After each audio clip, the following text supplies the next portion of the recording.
Slovenska ljudska stranka nikoli ni nasprotovala, poudarjam, nikoli ni nasprotovala Hrvaški vstopa v Evropsko unijo.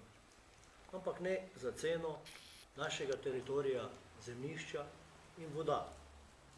Zato je nujno potrebno, da ljudje grejo na referendum, zaobkrožijo proti, zaradi tega, da damo možnost Hrvatom, da stopijo korak nazaj tam, kje so bili 25.6.91.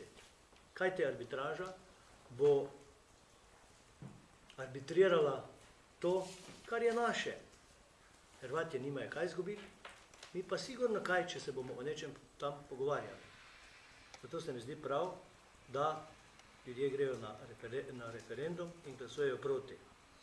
Drugo bi pa rad še dejal to, da se mi ne zdi od slovenske politike pravilno, da se nismo v državnem zboru odločali v dvotretjinski večini o teh zadevah.